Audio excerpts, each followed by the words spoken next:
tentang sebuah gunung yang bukan sembarang gunung gitu. Hanya dengan keberadaannya lah Pulau Jawa menjadi stabil, jejak, dan bisa kita huni hingga saat ini. Itu adalah salah satu tempat persinggahan para leluhur. Oh, oke. Para leluhur suci zaman dulu. Zaman dulu. Beliau itu pakai pakaian sama yang kayak di wayang. Oh, ya selama ini orang tahu pewayangan, ya ada gelang-gelangnya, ada gelang di lengannya, ada ya pakai mahkotanya, terus baju-bajunya baju warna keemasan semua. Bajunya juga bagus-bagus itu, ada yang bawa pedang panjang di pinggang, ada yang pegang tongkat, ada macam-macam. Nah, bicara soal cahaya di wilayah Gunung Semeru, saya lupa bahwa ketika pertama kali saya ke Gunung Semeru di saat erupsi. Oh ya, tadi pertama kali ya. Itu ada hal paling unik. Itu mengeluarkan pancaran cahaya, Mas.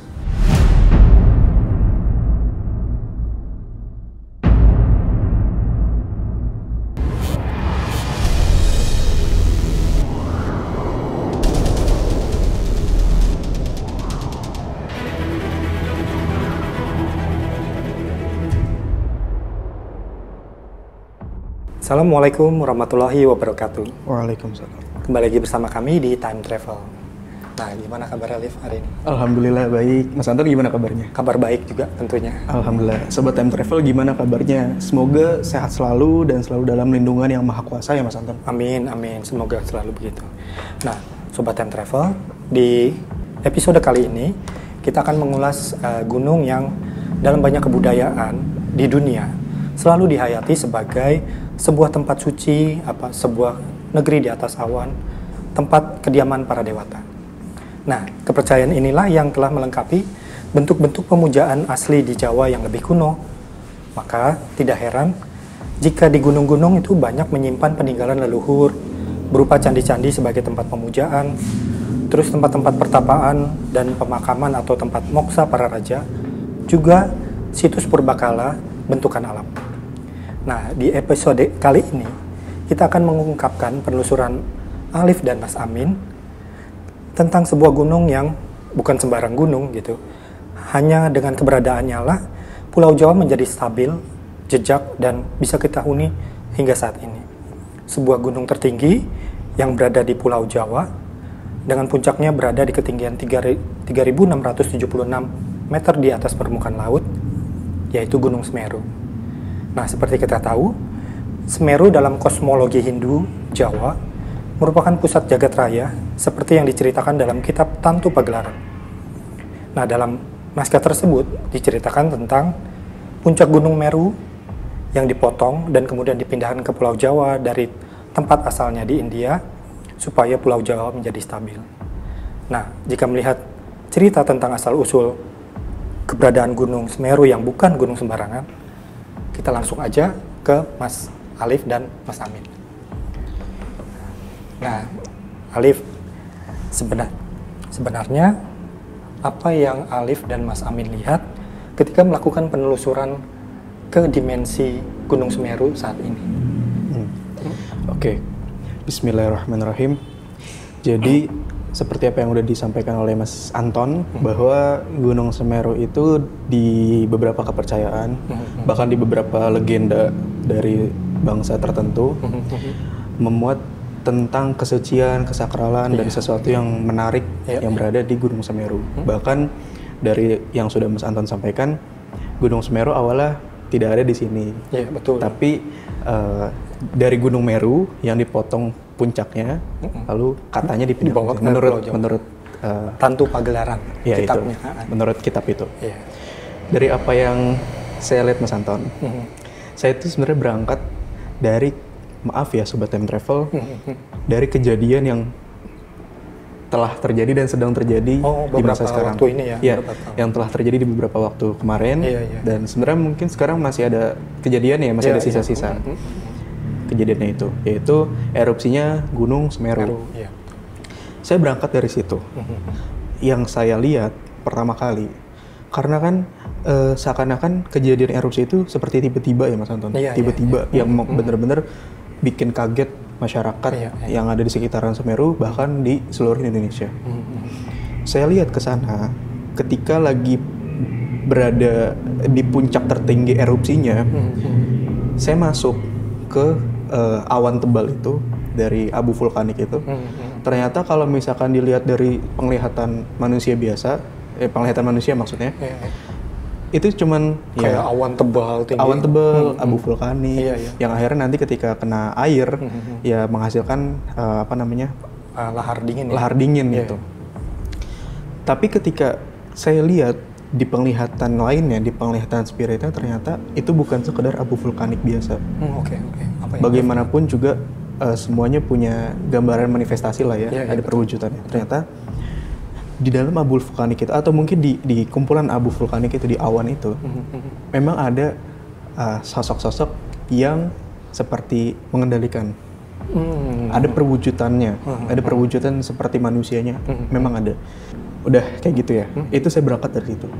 Nah, saya semakin penasaran kan, gimana sih zaman-zaman dulunya. Akhirnya saya telusurin ke zaman yang dulu, yang jauh lebih lama dari zaman yang ada di zaman sekarang. Saya akhirnya berhenti di sebuah titik di mana masa itu perumahan sekarang tuh nggak ada. Oh, yang di sekeliling itu nggak ada. Alamnya pun beda. Bahkan pohon-pohonan, hutan-hutan di sekitarnya itu gede-gede banget batangnya. Oh, masih asri. Asri, benar-benar gede banget. Suhunya pun itu suhu yang sangat-sangat dingin. Sekarang itu udah dingin, ya kan. Makanya sekarang saya pakai pakai hoodie, pakai sweater, pakai hoodie. Tapi dulu itu jauh lebih dingin, gitu. Benar-benar jauh lebih dingin. Mungkin kalau misalkan ada gelas isinya ada air ditaruh di situ, jadi es batu kali. Dengan cepat. Karena saking dinginnya. Nah, di situ saya lihat dari apa yang saya lihat secara penglihatan spirit, dari lereng sampai ke puncak Gunung Semeru zaman dulu, itu ada seperti bisa dibilang bangunan-bangunan yang megah. Dan itu bukan cuma di satu titik, tapi menyebar di sekitar kawasan pegunungan itu. Sepanjang seluas wilayah Semeru, mulai dari lerengnya sampai puncaknya. Bahkan yang paling megah itu ada sekitaran puncak. Kan kalau sekarang orang biasa ngedaki puncak Mahameru ya. Iya, puncaknya betul. Dan itu puncak ya rata gitu kan. Dan cuma segitu doang. Yang sekitaran itu. Dulu nggak kayak gitu. Yang saya lihat. Gunung Semeru dulunya itu jauh lebih besar dan jauh lebih tinggi kelihatannya. Tapi ya di atas itu ada bangunan-bangunan gitu, bangunan megah-megah. Nah, bentuk bangunannya tuh kayak istana-istana zaman dulu, Mas. Zaman-zaman kayak mungkin ya bisa digambarkan kayak zaman Pauhayangan. Kalau misalkan Sobat Time Travel pernah baca tentang kisah-kisah misalkan Mahabharata gitu. Ada komik-komik zaman dulu ya, kayak di era Kosasi. Itu ada gambar-gambar istana tuh kayak gitu-gitulah. Tapi ini jauh-jauh lebih megah banget. Nah, yang Alif lihat nih pertama bangunannya. Kalau kita dari depan nih supaya Sobat Time Travel juga punya gambaran nih.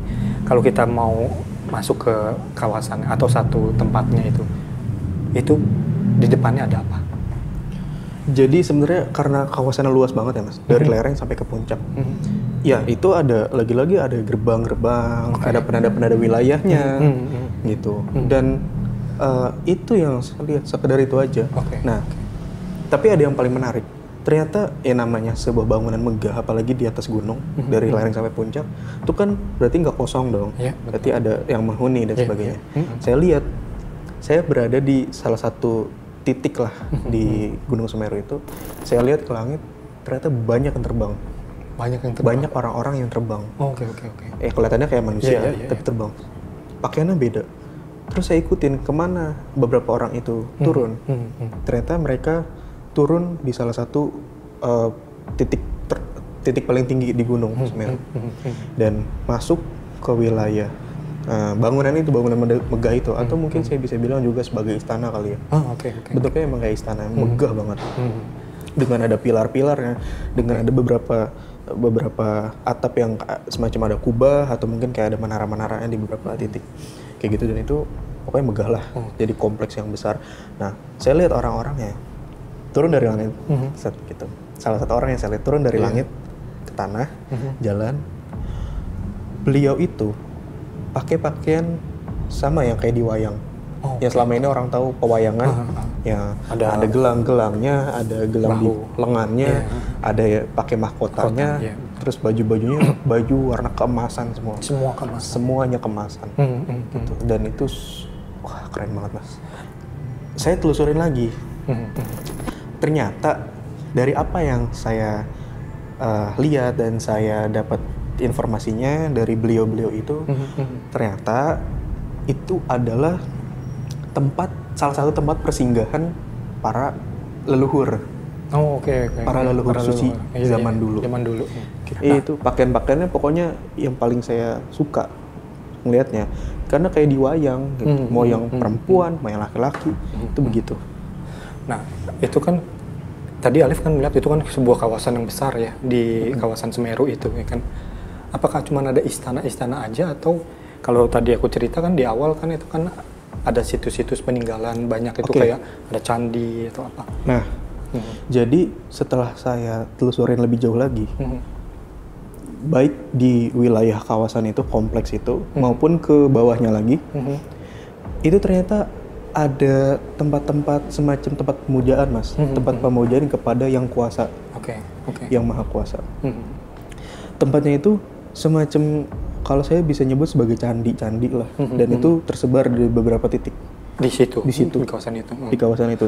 Candi-candinya bentukannya seperti, saya nggak perlu bilang sih. Coba. Mungkin nanti Mas Amin punya penggambarannya. Gambaran yang lebih detail gitu apa yang jelas. Pokoknya ada beberapa candi di beberapa titik di wilayah Gunung Semeru. Nah, selain itu, saya ngelihat ada salah satu situs purba. Situs purba itu kan bukan cuma benda ya Mas, tapi kan bisa berupa alam itu sendiri kan. Bentukan alam. Nah, di situ ada danau purba di wilayah Gunung Semeru. Di situ saya lihat ada kawasan yang tidak kalah megahnya daripada kawasan yang di atas itu. Wilayah yang di atas. Jadi ini wilayah yang beda dari yang di atas. Di situ wilayah itu saya lihat penghuninya itu orang-orang gede Mas, orang-orang raksasa. Bener-bener raksasa. Tapi bukan yang seperti orang kebanyakan bayangin raksasa yang serem-serem, enggak. Raksasa yang emang punya kehidupan, yang mereka juga pakaiannya normal, kayak manusia biasa kayak gitu, cuman dia bentuknya lebih besar aja. Kayak gitu. Dan emang bangunannya gede-gede banget. Kawasan raksasa itu ya jadi semacam kerajaan juga, ada pemerintahannya juga, bangunan-bangunannya juga bagus, dan bentuk-bentuknya kurang lebih mirip sama yang tadi di atas. Itu. Nah, apalagi yang Alif lihat di kawasan yang ada raksasanya ini, dia menyimpan apa sih sebenarnya keberadaan? Kalau saya nggak salah infonya, kalau saya nggak salah ingat, jadi di yang sekarang orang kenal sebagai Ranu Kumbolo itu, di pinggir danau di salah satu titik itu ada semacam prasasti kalau orang bilang. Ya, zaman sekarang ya itu. Zaman sekarangnya. Nah, dari situ saya lihat ternyata dulunya itu bukan prasasti dan bukan ditujukan sebagai prasasti tulis, bukan. Bukan. Tapi flashback lagi di episode Time Travel kemarin, ada episode Saranjana. Iya betul. Di Saranjana itu saya pernah bilang ada semacam gapura, penanda kawasan antara Saranjana dengan manusia. Iya. Nah, di situ juga sama. Jadi kalau sekarang mungkin sisa peninggalannya cuma satu doang, dan itu mungkin sekarang tingginya sekitar berapa ya, 1 meter kali? Nggak sampai. Nggak tinggi banget lah. Dulu itu tinggi dan gede, dan itu sepasang adanya di sini sama di sana lagi gitu. Itu jadi semacam penanda wilayah ibaratnya gitu. Kalau kita ke sana berarti udah masuk wilayahnya mereka. Wilayahnya itu yang kayak orang gitu. raksasa besar itu. Karena zaman dulu itu pas saya lihat ada emang manusia juga. Jadi yang hidup di situ bukan cuma bangsa raksasa, tapi ada manusia juga yang hidup di wilayah yang berbeda. Di kawasan kayak gitu, di kawasan yang berbeda. Nah, kalau di zaman sekarang orang kan menyebut itu kalau danau Ranu Kumbolo itu sebenarnya dilindungi keberadaannya karena disakralkan, dianggap sakral, dianggap suci airnya. Nah, kalau menurut penglihatan Alif di masa yang itu seperti apa sih? Apa memang ada keberadaan suci yang ada di situ? Lagi-lagi saya nggak tahu pada saat itu apakah itu Ranu Kumbolo yang sekarang orang kenal atau Ranu Pane atau apalah, saya nggak tahu. Yang pasti saya lihat ada beberapa danau besar banget. Nah, saya telusurin ke salah satu danau. Salah satu danau, saya masuk dalam dengan penglihatan spirit, saya masuk ke dalam. Ternyata di bawah, di permukaan danau itu ada wilayah lagi. Di bawahnya danau itu, di dasar danau itu, di dasar danau ada wilayah yang lain lagi, ada penghuninya juga. Oke. Gitu. Jadi di dasar itu ada kerajaan juga, ada kawasan juga. Tapi masih di layar yang sama di masa itu? Saya nggak tahu. Oke. Pokoknya kayak gitu yang saya lihat. Jadi itu mungkin itu ya yang jadi yang jadi alasan danau Ranu Kumbolo sekarang ini dianggap sebagai situs yang suci purbakala di zaman itu. Mungkin airnya. Mungkin. Dan juga hal unik lainnya yang saya lihat, Mas. Ketika saya lagi nyelam lah, ibaratnya nyelam ke dasar danau itu, saya lihat gitu kan. Itu ada benda-benda bagus. Mungkin orang sekarang bilangnya benda-benda pusaka kali. Dan itu bentukannya senjata-senjata dan ada beberapa batu-batu dan lain-lain lah. Itu mengeluarkan pancaran-pancaran. Pancaran-pancaran yang terang banget, terang banget. Gitu. Bahkan sampai pancaran itu kalau orang zaman dulu lihat itu sampai ke permukaannya itu. Jadi seakan-akan kalau kayak kolam renang itu di bawahnya kan ada lampu, ya kan? Bercahaya. Nah, itu si danau-danau itu mengeluarkan cahaya dari dalam, mengkilap gitu. Gitu. Nah, bicara soal cahaya di wilayah Gunung Semeru, saya lupa bahwa ketika pertama kali saya ke Gunung Semeru di saat erupsi. Oh, yang tadi pertama kali ya. Itu ada hal paling unik. Ketika lagi mengeluarkan erupsi abu vulkanik, terus gitu kan. Itu kan lama tuh prosesnya. Dia kan bisa sampai 1 jam 2 jam gitu kan. Ketika di atas juga kena angin lama untuk sampai turun ke wilayah masyarakat. Itu mengeluarkan pancaran cahaya, Mas, dari dalam bumi. Hanya di kawahnya atau? Bukan, di seluas gunungnya itu. Segunung-gunung Semeru, sekawasan itu yang saya lihat. Jadi bukan cuman kayak kawah gitu. Bukan kayak laser gitu. Bukan kayak cuman yang tadi Alif bilang di danaunya doang. Bukan. Tapi segunung-gunung gitu. Menjulang tinggi dan itu nggak ada ujungnya yang saya lihat sampai ke atas ya. Nah itu fenomena apa sih sebenarnya? Saya nggak tahu, tapi ternyata bukan cuman pas lagi erupsi, pas lagi saya ke sana yang tadi saya bilang ada pancaran cahaya dari kompleks megah di lereng sampai ke puncak, itu yang saya bilang tempat persinggahan para leluhur suci zaman dulu. Itu cahayanya juga pancar. Sebenarnya udah dari zaman dulu satu kawasan itu menjadi tempat yang ternyata punya cahaya. Emang dari zaman dulu sampai zaman sekarang emang cahayanya mancar. Bener-bener mancar, itu segunung-gunung itu dari bawah bumi sampai ke atas dan gak ada ujungnya. Nah, pancarannya beda, Mas. Pancarannya beda. Bukan kayak pancaran emas, tapi pancaran kayak cahaya putih gitu. Putih yang terang benderang tapi nggak bikin silau. Karena mungkin bagi orang biasa zaman sekarang nggak ngelihat gitu ya.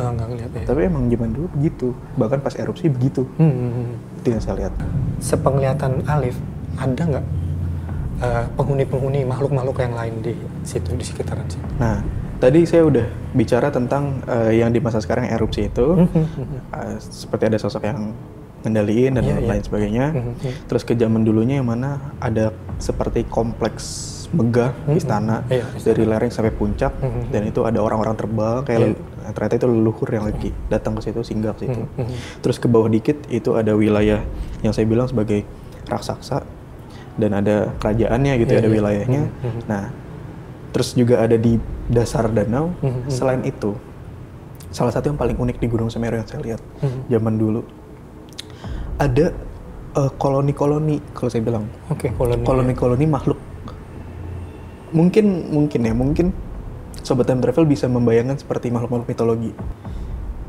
Jadi di situ sebenarnya ada. Kayak kuda atau? Kuda juga ada. Kuda-kuda yang punya sayap. kayak gitu dan banyak lah, beragam lah. Intinya salah duanya itu ada di situ. Oke. Koloni-koloni itu ada tersebar di kawasan Semeru itu. Iya, memang tinggal di situ juga. Nah, setelah saya cari informasinya dari salah satu penghuni yang ada di situ, ternyata beliau mengatakan memang zaman sekarang pun masih ada, tapi udah di alam yang berbeda. Nah, sesekali muncul satu makhluk ibaratnya muncul ke pendaki yang lagi naik. Iya. Kadang pendaki suka bercerita kalau mereka kadang suka dituntun lah. Iya kan kayak gitu ya. Karena kan bentuknya tadi kalau naga mungkin orang nggak lihat lah ya, karena beda gitu kan. Kadang ada yang paling sering biasanya burung atau misalkan yang kaki 4 atau misalkan kucing atau apa segala macam. Emang begitu.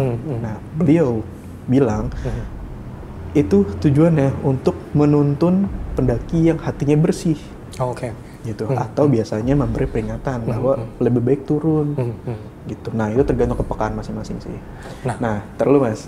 Bicara soal kepekaan dari masing-masing orang, kan beda-beda ya. Betul. Orangnya beda. Namanya manusia kan beda-beda tuh. Betul. Berkaitan soal kepekaan berkaitan juga dengan erupsi.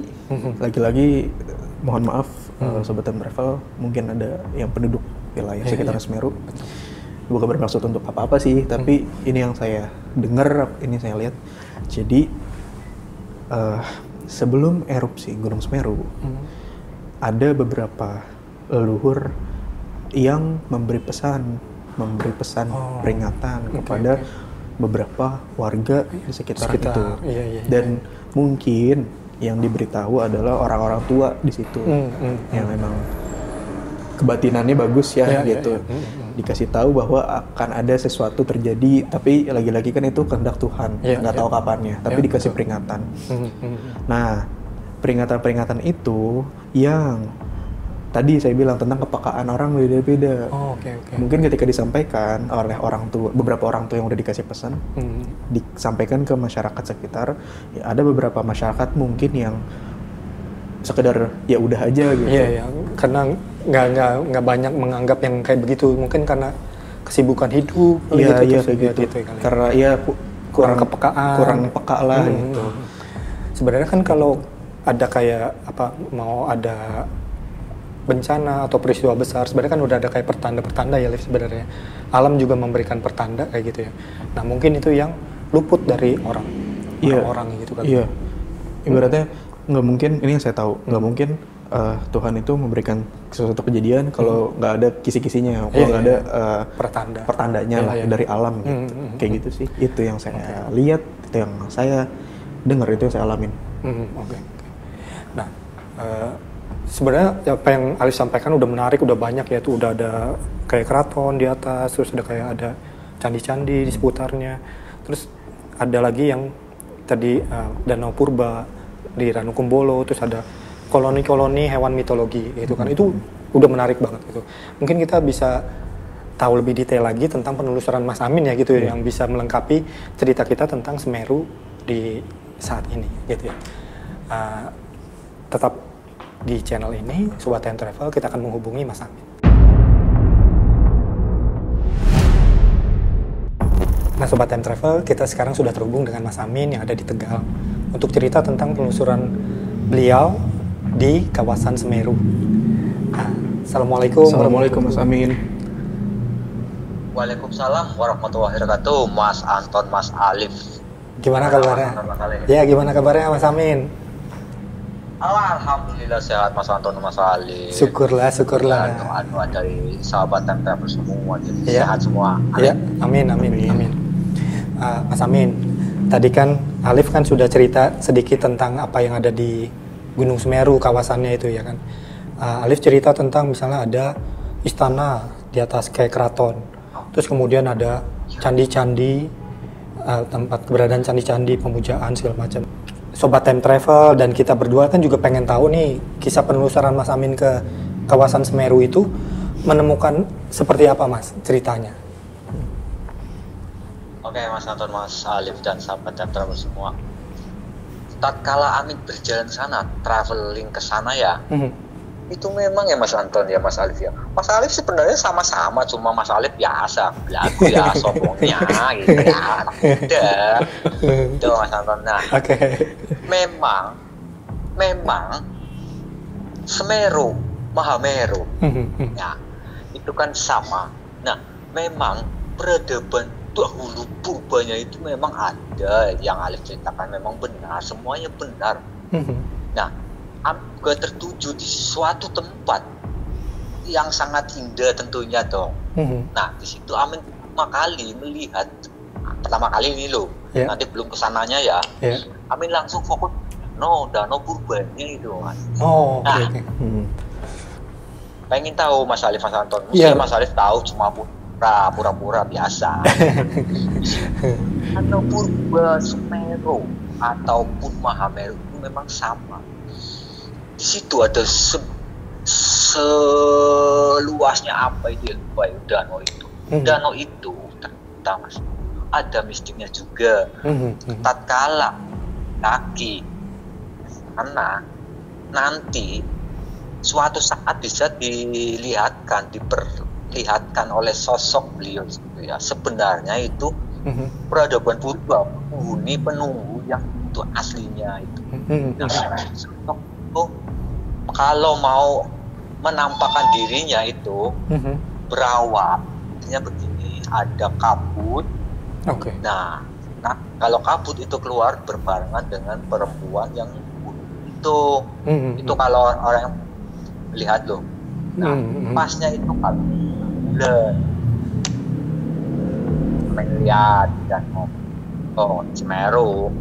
Nah, aku langsung tes ke sana. Wah, ternyata memang Alif luar biasa. Alif sudah dahulu di sana Mas. Sakti itu. Nah, sehingga di dua gapura. Nah, ini mistiknya dulu ya. Siap Mas. Itu dua gapura itu tatkala orang yang seperti tadi di danau melihat, itu ada yang jaga juga. Satu kecil, dua itu manusia purba. Itu yang kayak Alif itu terlalu manusia kayak itu. Raksasa itu. Raksasa. Oke. Iya. Di situ mesti pada kaget. Sebenarnya itu beliau itu siapa? Itu peradaban dahulu, waktu zaman Pawayangan sampai sekarang masih ada di situ. Nah, lari lagi, tok ternyata Mas ada candi.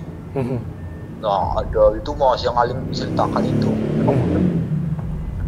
Memang dilihat oleh manusia biasa itu ya gunung ya Mas ya. Yes. Tapi dahulunya itu memang kayak kerajaan, kayak keraton itu ada Mas. Namanya juga Mahameru. Sebenarnya. Itu Mas Alif, Mas Anton. Tatkala itu Amin ke atas lagi ya, itu ada candi Mas. Nah, kenapa ada candi ya situ? Yo, jangan tanya-tanya. Itu kan daerah suatu tempat persinggahan para dewa-dewa. Dulunya itu. Jadi misalnya ada berapa dewa ya di situ udah ada tempat-tempat beliau ya. Mas Amin, itu kira-kira gimana ya? Itu kira-kira ada berapa candi Mas di sana Mas? Nih kalau misalnya di masa sekarang ya, yang aku tahu ya, itu ada satu namanya Candi Jawar Ombo, ada di sekitaran Malang dan perbatasan Lumajang. Kalau misalnya tadi Alif atau Mas Amin cerita itu ada candi-candi di sana, itu kira-kira jumlahnya berapa Mas? Karena yang di dunia nyata sekarang itu yang kelihatan tuh cuma satu lah paling nggak. Itu pun juga nggak banyak mendapat sorotan Mas. Gimana Mas Alif? Mas Amin? Iya Mas Anton, jadi yang ditampakkan oleh beliau ya, bukan kita, beliau tentunya kelihatannya satu. Namun sebenarnya kalau dihitung-hitung Pandawa juga ada berapa, para dewa ada berapa ya. Sebenarnya di situ banyak Mas, tapi biar kesucian, kemurnian tempatnya abadi dan tidak dikotori, mohon maaf, biasanya manusiawi kayak gitu, ada kepengen tahu terus kayak gini, ada yang sil, ada yang area dari kayak itu, jadi tak ditampakkan sebenarnya ada itu Mas. Jadi udah terbagi kayak dua alam gitu ya Mas? Oh iya jelas, kalau pegunungan atau laut atau dunia atau angkasa itu mesti kayak gitu, ada alam gaibnya, ada alam nyatanya itu. Ya. Lanjut Mas Amin, apalagi Mas Amin yang menarik Mas Amin dari kawasan Semeru? Yang menarik sama Semeru ya, manakala Semeru itu lagi demam, membutuhkan pernapasan, ya peradaban dulu ini loh, itu akan suatu saat juga akan mengeluarkan sesuatu itu misalnya lahar panas, terus setelah lahar panas nanti lahar dingin, nanti nah yang tahap ketiga itu yang mengkhawatirkan, semoga tidak ya, itu nanti batu-batuan yang di dasarnya itu akan keluar nanti jadi pecahan-pecahan bukit itu. Nah itu kan saat jadi tempat untuk manusia yang saat ini ya, jadi untuk untuk mawas diri, dan gimana caranya ya kayak gini supaya mendekatkan diri lebih gitu Mas. Sebenarnya itu dari peradaban itu memerlukan mengingatkan itu loh Mas sebenarnya gitu. Mas, kalau soal penghuni yang orang-orang gede itu kayak raksasa tuh gimana Mas? Alif, namanya raksasa ya kayak gitu Lip, cakep sakti ya Lip. Kan waktu itu ngajak Mas Amin yuk ke komplek itu yang raksasa, gak mau Lip, kamu aja, barangkali ada keluarga kamu sana gitu. Bajunya juga bagus-bagus itu ya, raksasa kok bajunya bagus-bagus Mas Anton.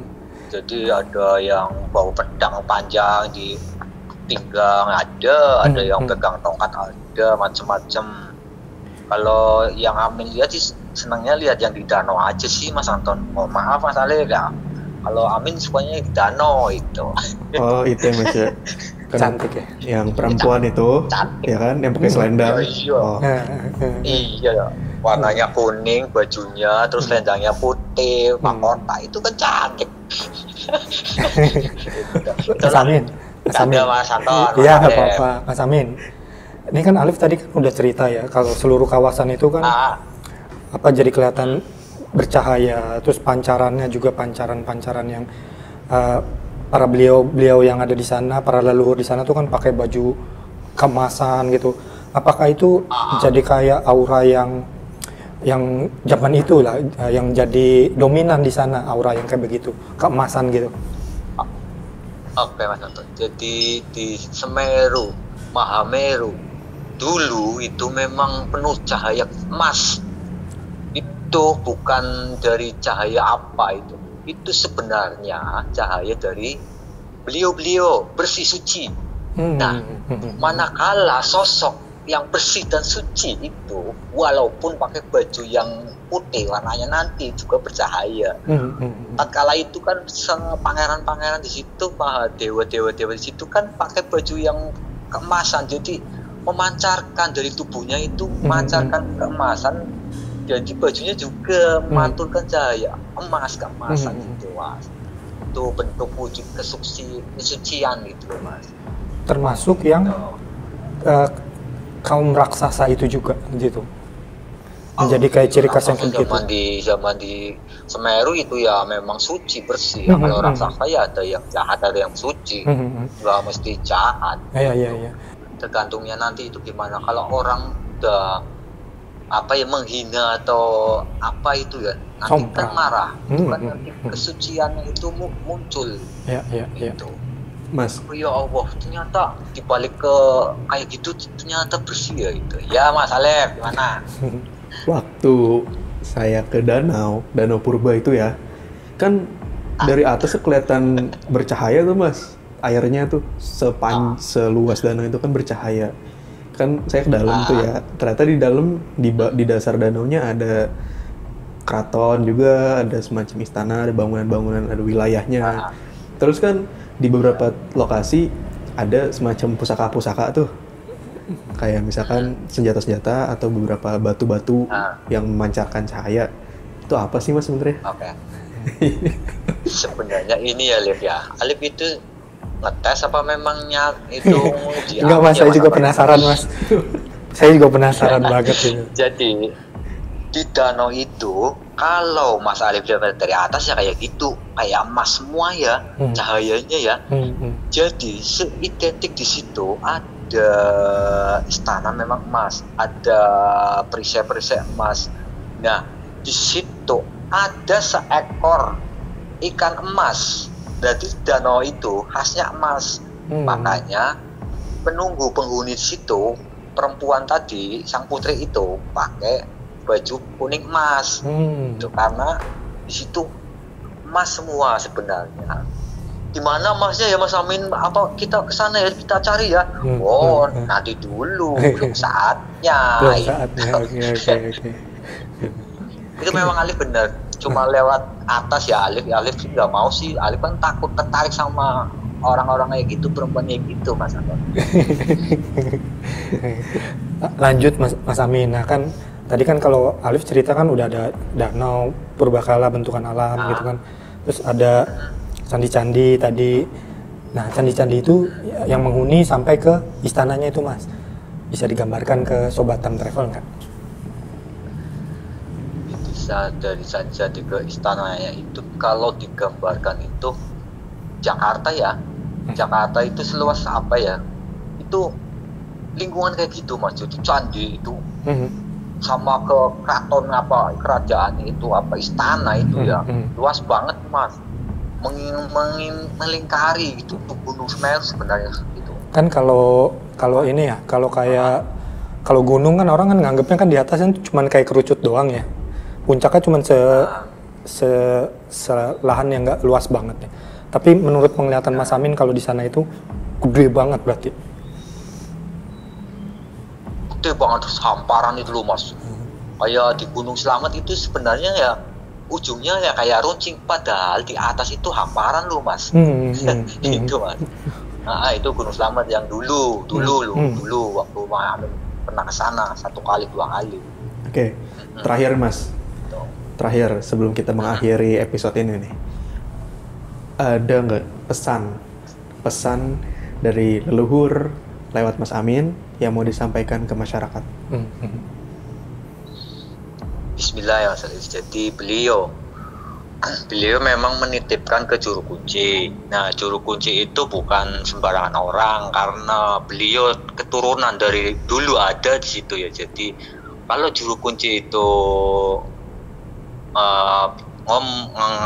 bicara ya gini kayak ini, mohon untuk pendaki itu turuti aja gitu. Nah kenapa gunung itu kayak gitu? Memang ada kewajaran, setiap gunung berapi memang harus kayak gitu meletus, memang ada.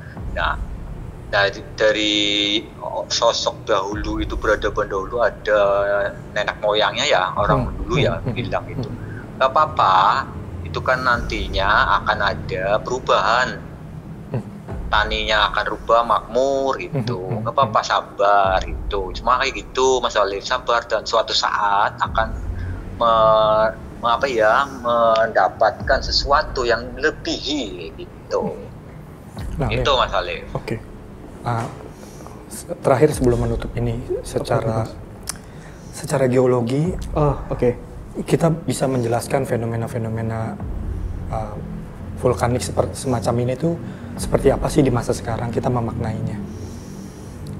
Jadi dari apa yang saya tahu, dari apa yang saya lihat, sebenarnya ketika gunung itu aktif, gunung itu mengeluarkan abu vulkanik bahkan meletus, erupsi maupun meletus, di dalam itu berarti kan ada dorongan. Tadi di awal saya kalau nggak salah sempat ngomong, di dalam itu ada dorongan. Dari apa? Dari magma yang ada di bawah itu kan. Kenapa bisa terjadi? Karena ada istilahnya salah satu gesekan tanah. Akhirnya ngeluarin itu kan, magma itu. Dan memang magma itu sendiri punya gas, ada tekanannya, tekanan dari bawah ke atas itu.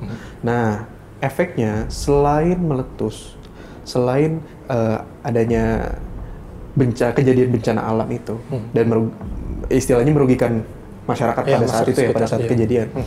Tapi efek panjangnya bisa jadi itu membangkitkan alam yang lain. Contohnya membangkitkan gunung-gunung yang lain. Membangkitkan gunung-gunung yang lain. Kalau nggak salah, dari berita yang saya lihat, setelah erupsi Semeru, itu Merapi lagi aktif. Udah ngeluarin laharnya ya, sedikit. Kayak gitu. Itu kan karena bumi itu kan satu. Ya kan, satu. Di bawahnya itu berlapis-lapis tanahnya. Bahkan di bawah lapisan tanah itu ada magma-magma itu yang punya jalur-jalur. Terlebih, perlu diingat Sobat Time Travel, negara kita Indonesia, itu adalah rangkaian gunung berapi, cincin api, Ring of Fire itu sendiri. Jadi nggak mustahil kalau misalkan satu gunung itu lagi aktif atau lagi demam yang tadi Mas Amin bilang, lagi akhirnya mungkin ya ada erupsi atau meletus, itu bisa jadi memicu yang lain-lain yang bahkan secara ilmu geologinya bisa memicu gunung yang selama ini tidur akhirnya jadi aktif lagi. Aku pikir sampai di sini dulu kali ya, episode kita tentang kawasan Semeru, apa yang ada di zaman dulunya, mungkin bisa dikaitkan dengan apa yang kita pernah, yang tadi di awal saya ceritakan, ada kayak kosmologi gitu ya. Nah, terima kasih banyak Mas Amin atas informasi penelusurannya, menambah detail yang lebih dari kawasan Semeru. Salam untuk keluarga, sehat-sehat selalu di sana. Assalamualaikum Mas Amin. Assalamualaikum Mas Amin, makasih banyak. Waalaikumsalam warahmatullahi wabarakatuh Mas Alif, Mas Anton, sama-sama Mas Alif, Mas Anton. Iya, terima kasih.